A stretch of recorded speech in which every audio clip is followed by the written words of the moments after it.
just to catch up to speed. It was a concert they had going, and there was a portal, and literally, like, it looked like hell on stage. People said they felt demons coming into them. People couldn't breathe. 8 people died that night. 2 more have died since then. Over 300 people hospitalized. Like, his shirt literally had people going from death to going into hell. The stage was set up as a portal. It had like a phoenix on fire. All this demonic symbolism. As dead bodies were being literally crowd surfed out of the crowd, he was singing songs over them, saying, yeah. He was saying, like, you guys know what you came for. As people were dying on stage, it was flashing, see you on the other side. So it was blatantly demonic. It was blatantly. It wasn't like hidden. It wasn't like conspiracy. It was blatantly demonic. Talk to me about this. Was this a human ritual? Was this a human sacrifice ceremony? How does music play into that witchcraft world, that satanic realm? To your knowledge, coming out of that, what like role does music and stuff play into that? Well, you got to know, when we go to church, we worship, we get into the spirit, right? When we worship, we get into the spirit. We worship, we usher the presence of God into our worship, into our midst, right? We invite the Holy Spirit to come into our midst. We invite the Holy Spirit to come into the presence, so we can enjoy that intimacy with Christ, right? So on the opposite side of the demonic, the music, it hypnotizes, it brings an atmosphere of the demonic. So the portal that was up there, gates and portals of demons coming back and forth, looking for the human sacrifice, looking for the tragedy to happen so they can sacrifice. And this man knew what was going on, because when I was in the demonic world, the demons would tell me, well, if you don't do this with your daughter, we're going to take her out. So that there was things that I had to do in the demonic world in order to please the devil, to keep the rhythm going, to keep my contract going. So this man knew what he was doing. He knew the setup. He knew the stage. He knew the platform. He knew what he was doing. He knew the demons was going to come in and out of that portal. He knew the demons were coming in because they had to come and collect life. They need to collect life. That was the sacrifice of them collecting the life, or whatever the case may be. So they came in, that whole stage was prepared in the spirit, the demonic spirit realm, in order for this tragedy to happen. So because the devil told him, if you don't perform this situation tonight, then you would die, your family would die, and there will be the sacrifice. So either you die or your family die, or other people would die. So he knew what he had to set up. He knew how to set up the stage, the gateways and portals for the demon to come and collect the human sacrifice.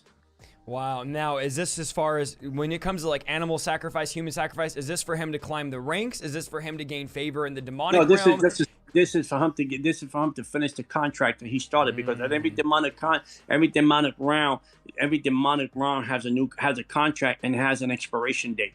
You see, so you have to keep the contract and keep the expiration date, and you have to stay on track. You have to stay on track. So whatever you sign that contract with, for whatever time you sign that contract, you have to give the devil everything that he agreed. You came in agreement with him on that contract. Now, after the contract is expired, now you have to sign a new contract, because there's new levels that you have to go into, and new sacrifices, and new, more expanding yourself to the enemy, showing more allegiance to the devil, because we don't sell the soul to the devil, by the way. There people say, I sold my soul to the devil. No, you sold your allegiance to the devil. You sold time to the devil, because your soul, the title of your soul, Jesus Christ owns the title of your vehicle. He owns the title of your soul. So the point of a man die is the judgment, absent from the body, present to the Lord, not present to the devil. But you sow your allegiance and your right, you're given birthrights. You sow your allegiance to the devil so you could serve him all the days of your life, like I did. That's what I did. But, thank God for Jesus. In 1999, that was a good year for me. He showed up and set me free. And man, he canceled that contract. And man, so every contract that you make with the devil, the higher you go, a new contract. The more your music goes higher, the higher the contract, the higher everything is at stake, higher sacrificial things you have to do, higher things that you have to gamble with, higher opportunities the devil wants from you. The devil wants to stretch you when he brings you higher, because he wants more from you, because he's giving you more. Wow. Now, so as far as when people always say, I sold my soul, because there's I'm going to make a video this weekend about it. Another celebrity said they just met with a demon and they sold their soul to him. Now, when demons are coming to people, or the devil, but I think for most people, it's probably demons, and telling the person, if you sell me your soul, I'll give you this. Now, we know you can't sell your soul because it doesn't belong to you, it belongs to God. But are the demons convincing these celebrities that they're actually sold their soul? Yeah. Them, like, I can never leave this, to convince them that they can never be saved, never be free? Because I think a lot of these celebrities want to get saved, but then some of them are like, I'm too far gone because I sold my soul to Satan. When in reality, the devil's deceived them into thinking they own their soul. That he owns their soul. 1000%. Because you see, the Bible says, redeem your time in the days of evil. So you're selling your time to the devil. It's like a timeshare. You're selling your time to the devil. So the devil makes you believe that you sell your soul because he makes you believe once you sell it, you can't get it back. See, so that's the great deception. You know, the great deception, the devil makes you believe that you can't get back your soul. So now you're indebted to the devil until the day you die or the day he takes you out, because the devil understands one thing, that he has an expiration date on you. Long as he can't use you, because after he's done with you, he can't use you anymore. He's taking you out. You see the people in Hollywood, they die of stuff that we have never. Time. You know, they die they premature death. Devils up in the Hollywood hills, killing these people, either alcohol, drugs, whatever the case may be. Even the guy from Batman, the guy that did Batman, the guy that did the Joker. Remember the whole Joker thing? Yeah, Heath Ledger. His life was cut short. Why? Because his contract expired, and he didn't want to go. He didn't want to go to the high level. He had a daughter. He had a daughter that the devil wanted, and he couldn't give her the daughter. He didn't want to give the daughter, so the devil said, "So you have to die." So he took the place.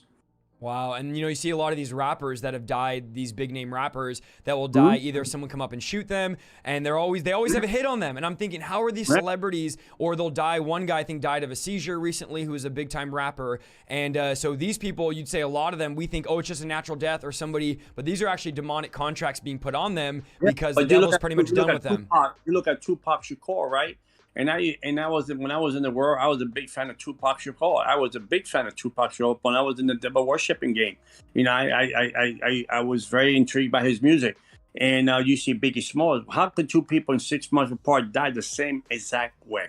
And there was never ever evidence of who did it or anyone paid for the crime that they did, because the devil knew how to cover the tracks. Wow, man, it's much deeper than I think people realize. I'm going to go into some of these questions. John, I'm going to shoot them at you, and then we'll roll with it here. First question was, when John was in Santeria, was he aware that he was worshiping the devil? Did Satan appear in disguise, or was it the devil as his true self when you were a devil worshiper? Well, when I was a devil worshiper, Santeria, I mean, the worship of the saints, that's what they call it, but it's worship of demons and the devil. That's what they call it. Santeria means the worship of saints. I mean, not the worship of saints, worship of demons and the hierarchy all the way to the devil. So basically, you know that where were you at, because when you go to Santeria parties and people get demon possessed, you see something that not even Hollywood can make a movie out of this. That's how demon possessed people get in Santeria, and then they have to take them to a room and do a ceremony that they can remove the principality, because the Santeria has to do with principalities only, because they shave your head. See, they shave your head in Santeria. When they shave your head in Santeria, they do these demonic symbols on your head. They did it to me. So when the principality comes down, he comes down into the center of your hand, takes over your body, and your body can't even resist the power of that demon that's coming down.